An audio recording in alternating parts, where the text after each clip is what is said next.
ఊటుకోరు సందీప్ రెడ్డి. ఇంకోటి సార్ వీళ్ళ పిల్లలు ఏం చేసి సార్ వీళ్ళ పిల్లల్ని కూడా రోడ్డుకి ఒక తండ్రి ఒక కన్న బిడ్డ కాడిపోతారా సార్ ఎవరన్నా వానికి ఒక కన్న బిడ్డ చేస్తుంది సార్ వాడు. ఎల్లమూడం ప్రజలు ఒకటి గ్రహించాలి, వాడిని డెవలప్మెంట్ చేసిన అని చెప్తున్నా ఊటుకూరు సందీప్ రెడ్డి. ఏం చేసిండు, ఒకటి జైలు నుంచి రూపాయి 7 ఖర్చు పెట్టి చేసిండు.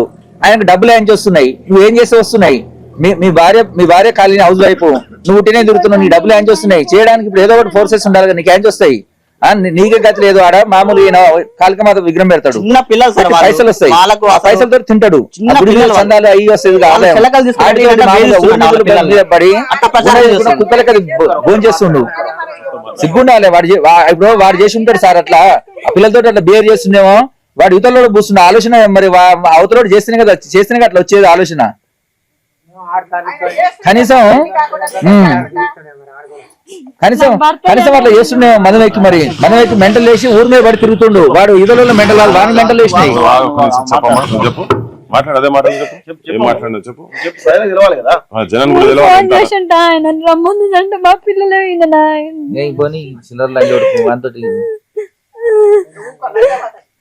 కోరంబుకు లంజోడుకు వాడు ఊడిపోతాడన్న భయంతో కవరం పెట్టి కొట్టుకుంటుండు. వాడు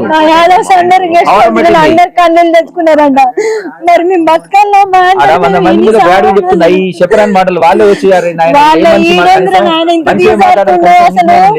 అసలు మేము అందరం ఏడుపు వచ్చింది, వచ్చేటప్పుడు అందరు కన్నాను అసలు అంటుండే.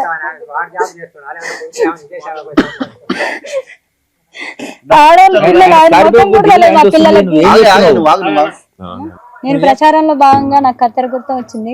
ప్రచారం చేస్తున్న సమయంలో అవతల అభ్యర్థి వాళ్ళు మొత్తం నాకు ఏ కాలనీకి అయితే పోతున్నామో అక్కడే నిలబడి ఏ ఇంటికి అయితే పోతున్నామో మేము వెళ్ళిపోయినాక వాళ్ళని బెదిరిస్తున్నారంట. చాలా మంది మా ఇంటికి రావద్దు అంటున్నారు. అసలు ఇంకేం చేయాలో అర్థం కావట్లేదు. నైట్ పోస్టర్లు అంటిస్తే తెల్లారేసరికి అన్ని వీకేసారు. అయితే మమ్మల్ని ఆయన ఫామ్ హౌస్ కి పిలిచి అందరిని పిలిచి మమ్మల్ని వ్యక్తిగతంగా మాటలు, అసభ్యకరమైన మాటలు మమ్మల్ని అంటున్నాడంట. అసలు మేము విని ఇంకా కంటికి నీరు లేకుండా అవుతుంది. మా పరిస్థితి ఏంటో తెలియట్లేదు. అసలు ప్రచారంలో ముందుకు వెళ్ళలేకపోతున్నాం మేము. ఎవరైనా మా ఎంబడి తిరిగితే కూడా వాళ్ళని బెదిరిస్తున్నాడంట. అసలు దీనికి కారణాలు ఏందో నాకు అర్థం కావట్లేదు. కాబట్టి కత్తెర గుర్తు మంచా చెడ అనేది భావన దృష్టికి ఇదేంది బానిసతనం అనేది ఏది తెలుసుకోకుండా మమ్మల్ని ఇట్లా ఆగమాగం చేస్తున్నారు. నాకు అర్థం కావట్లేదు. అసలు పోస్టర్లు ఎప్పుడు నుంచి ఏమైందమ్మా? నైట్ అంటించాం సార్, పొద్దున్నే అన్ని చింపారు. నైట్ పెట్టినాం సార్, పొద్దున్న అన్ని వీకేసింది. పొద్దున్న పంచాయతీ ఆఫీస్ లో మీటింగ్ ఉంది, ఇట్లా ఆర్ఓ గారు పిలిచారు అంటే వెళ్ళినాము. చూస్తే అన్ని లేవు, ఇంకొక్కటి కూడా లేవు, అన్ని కింద ఉన్నాయి. కంప్లైంట్ చేయలేదా మరి? సార్ అన్నారు, ఆయన ఆర్ఓ గారు ఎస్ఐ గారు అంటారు, ఏమైనా అభ్యర్థులు అవతల వాళ్ళు పోస్టర్లు చింపితే కంప్లైంట్ ఇవ్వచ్చు స్టేషన్ లో అన్నారు. అంటే మన ఇంటికి వచ్చింది. మళ్ళీ నేను వచ్చినాక వచ్చిండు, మీకు సెక్యూరిటీ వస్తారమ్మా ఇంక ఈ రోజు అంటే. నేను చెప్పిన పోస్టర్లన్నీ మా వీకేసారు సార్. అసలు ప్రచారం చేసుకొని ఇట్లా ఎవరింటికి పోయినా బెదిరిస్తారు వాళ్ళు అని. నేనంటే కంప్లైంట్ ఇవ్వచ్చు అన్నాడు. ఇంకా ప్రతిదీ కంప్లైంట్, అసలు మనశ్శాంతి లేదు సార్ మాకు అని నేను అన్నా. ఇంకా వాళ్ళు ఏమని చెప్పారు, మేమేం చెప్పినా మేము చెప్తే వాళ్ళే చెప్పినా వాళ్ళే అట్లా చెప్పడం. ఇప్పుడు మీరు ఫ్రీగా ప్రచారం చేస్తున్నారా, చేయగలుగుతున్నారా? లేదు సార్, చేయనిస్తలేరు సార్. ఎక్కడికి పోతే అక్కడికే వస్తున్నారు. ఏ కాలనీకి పోతే ఆ కాలనీకి వస్తూనే ఉన్నారు బండ్లు వేసుకొని. ఫోకస్ పెట్టి చూస్తున్నారు. అసలు వాళ్ళ ఇళ్లలో కూడా అతికించట్లే. కరెంటు స్తంభాలకి ఏమన్నా రాళ్ళు ఉంటే వాటర్ ట్యాంకులకు అతికిస్తుంటే కూడా అరుస్తున్నారు. మా ఇంటి ముందల అంటించొద్దని అరుస్తున్నారు. గెలుస్తారా మీరు? నమ్మకం ఉందా? అందరూ అంటున్నారు సార్, ఖచ్చితంగా అంటున్నారు. ఇట్లా చేస్తుండు, ఇంకా ఈయన అధికారంకి వస్తే ఇంకెంత ఉంటది, ఎవరిని గిరిగీసి బయటికి రాని కూడా చేస్తుండు. ఇంకా గెలిస్తే మాత్రం ఇంకా ఎట్లా అరాచకత్వం ఉంటుందో అని అందరు అంటున్నారు. సైలెంట్ ఓట్లు అయితే పడతాయి అంటారు. ఈ రోజు ఎస్ఐ గారు కూడా అన్నారు, వెళ్ళి ఎడ్యుకేటెడ్ అంటే అమ్మ అందరు సైలెంట్ ఓట్లు పడతాయి అంటారు, ఏం బాధపడకండి, ఏ ఓప్స్ నీ మీదనే ఎక్కువ ఉన్నాయి ప్రజలకు కూడా అంటున్నారు సార్. పెద్ద మనుషులు కూడా అన్నారంట ఆయనతో చాలా మంది. నాకైతే ఈ భయానకమైన వాతావరణం నాకు చెప్తున్నారు కానీ మరి నాకైతే ధైర్యం సరిపోవట్లేదు. వీళ్ళు ఇంత భయపెట్టి వాళ్ళెమ్మడి తిప్పుకుంటున్నారు. చీరలని నైట్ టైం గెస్ట్ హౌస్ కానీ తీసుకుపోయి బిర్యానీలు మందు పోయడాలి అని చెప్తున్నారు. మాకు ఆర్థికంగా ఎటువంటి సహాయం ఎవరు అందేయలేదు. అనుకోకుండా మేము దిగి నామినేషన్ వేసినందుకు ఇంతగానో పోయింది. మాకు డబ్బులు ఎక్కడి నుంచి తెచ్చి పెట్టాలో అర్థం కావట్లేదు. ఇంతవరకు మా పిల్లల స్కూల్ ఫీజు కూడా కట్టలేదు. మా పరిస్థితి కూడా ఇంత దయనీయంగా ఉంది. అయినా సరే ముందుకు పోదామని అనుకున్న సమయంలో కూడా ఇప్పుడు ఎఫ్ఐఆర్ మీరు అన్నప్పుడు కూడా kidnap case, attempt murder case లేదంటున్నారు. ఇంకా మాకు ఆయన గెలిస్తే మాత్రం మేము బతకమని అర్థమవుతుంది. మీరు చెప్పండి. మీరు ఇప్పుడు దీనిలో భాగంగా కరెంట్ బంద్ చేయడం స్పష్టంగా అర్థమవుతుంది. ఈ టైంకి అసలు ఉంటది కరెంటు, కరెంట్ ఉంటుందా రెగ్యులర్ గా? ఖచ్చితంగా ఉంటది, ఎప్పుడు పోదు సార్. అవి కావాలనే ఇక్కడ అరుస్తున్నారు. చూడండి, ఇంత స్పష్టంగా ఇక్కడ మేము ప్రెస్ మీట్ లాగా మాట్లాడుతున్నాం, పక్కనే కావాల్సుకొని రెచ్చగొట్టే విధంగా కాంగ్రెస్ నినాదాలు చేస్తూ చాలా దారుణంగా మా కళ్ళ ముందు జరుగుతుంది. ఇంత చీకట్లో అటువైపు ఒక జస్ట్ 100 to 200 మీటర్స్ దూరంలో ఎంత దారుణంగా రౌడీలాగా బిహేవ్ చేస్తుండ్రో ఒకసారి చూడండి, గమనించండి. చాలా దారుణం కదా ఇది. పోలీస్ డిపార్ట్మెంట్ చాలా క్లియర్, ఎలక్షన్ కమిషన్ కూడా ఒకసారి అర్థం చేసుకోండి. మా కళ్ళ ముందు జరుగుతున్నటువంటి సంఘటన ఇది, ఎక్కడో కాదు ఇది. ఇక్కడ మేము ప్రెస్ మీట్ లాగా మాట్లాడుతూ పక్కనే నినాదాలు చాలా దారుణంగా నినాదాలు చేస్తూ ఉన్నారు. మేము ఏ పార్టీకి సంబంధం లేకుండా వీళ్ళకి జరిగిన అన్యాయం పట్ల మేము ఇంత స్పందిస్తా ఉంటే, ఇంకొక వైపు ఇష్టం వచ్చినట్టు నినాదాలు చేస్తూ చాలా దారుణంగా బిహేవ్ చేస్తూ ఉన్నారు. సంఘటన కనబడతా ఉంది. వీళ్ళు మామూలుగా ఏదన్నా ఉంటే బాగా గుండాయిదాం, ఎవరు అడ్డు లేరు, మాకేమనంటే పైనుంచి సపోర్ట్ ఉంది, రాజకీయ బలం ఉంది, పైసల బలం ఉందని అహంకారంతో దేనికైనా తెగిస్తారు వీళ్ళు. గవర్నమెంట్ కి ఏమాత్రం చిత్తశుద్ధి ఉన్నా కానీ వీళ్ళని ఇలాంటి వాళ్ళని ఎంకరేజ్ చేస్తే మీకు గవర్నమెంట్ కి బదనం వస్తుంది. ఈ మీడియా ముందు ఒకటే కోరుతున్నా, ఇట్లాంటి వాళ్ళని సపోర్ట్ చేయకండి. మామూలుగా చట్టం రాజ్యాంగం అంబేద్కర్ రాసిన చట్టానికి విలువలు లేకుండా పోతున్నాయి ఇట్లాంటి వాళ్ళు ఉండి. కాకపోతే వెంకరెడ్డి గారి గిట్ట మీరు గిట్ట గ్రహించండి, ఇట్లాంటి వాళ్ళు ఉండి ఇట్లాంటి వాళ్ళ వల్ల మీ గిట్ట చెడ్డ పేరు వస్తుంది.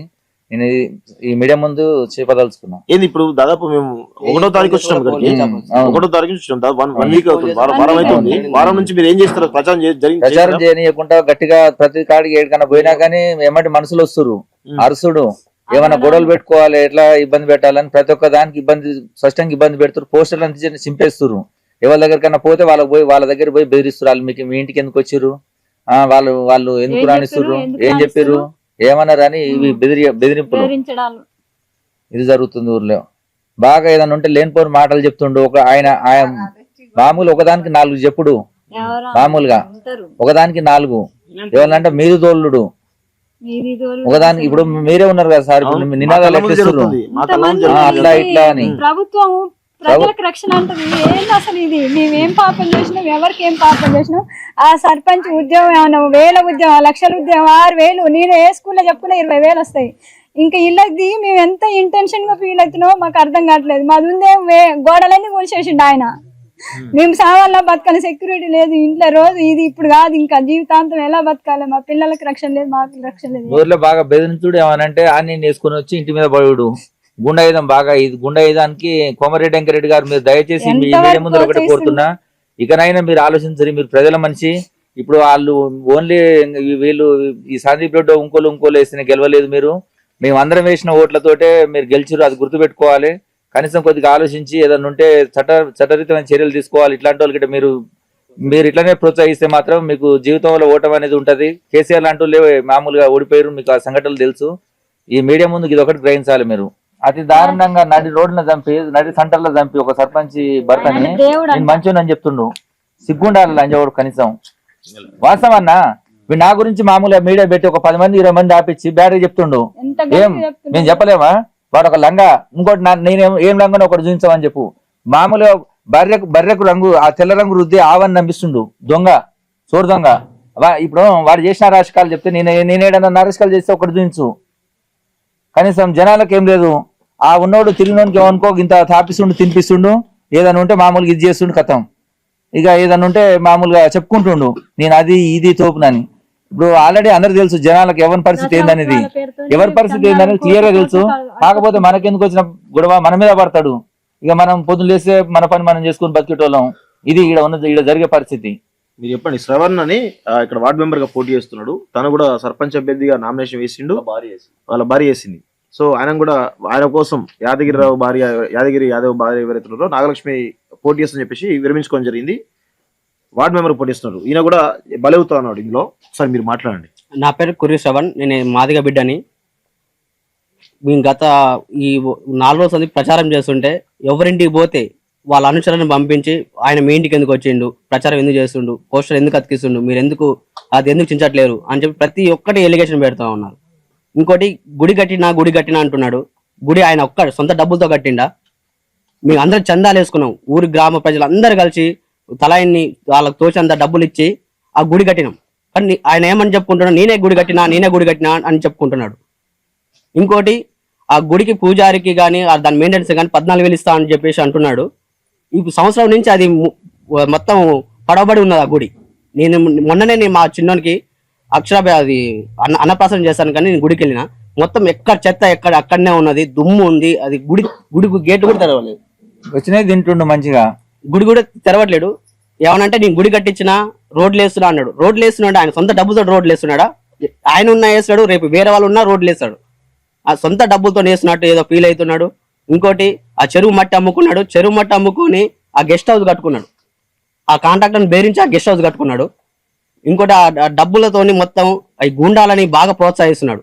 కోమరెడ్డి అనుచరులతోని ఆయన గుండా రాజకీయమే చేస్తుంది తప్పించి కానీ ప్రజాపాలన కానీ ఇది గుండా పాలన జరుగుతుంది ఊళ్ళో. ఇది ఒక్క ఊరే కాదు, 3 గ్రామ పంచాయతీలో కూడా గుండా పాలన జరుగుతున్నది.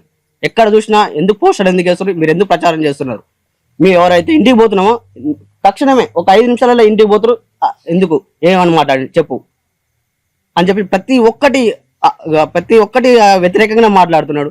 ప్రచారం చేయనియట్లేడు, చేసినా ఓరవట్లేడు. ఓడిపోతాను భయం అవుతుందేమో నాకు తెలిసి, ఓడిపోతా అని చెప్పేసి 100% భయం అవుతుంది. ఆయనకు ఒక్కడ వణుకు పుడుతుంది, నేను ఎక్కడ ఓడిపోతానేమో, నేను ఎమ్మెల్యే వెంకరెడ్డి సార్ మాట ఎట్లా పోతుందేమో నాకు.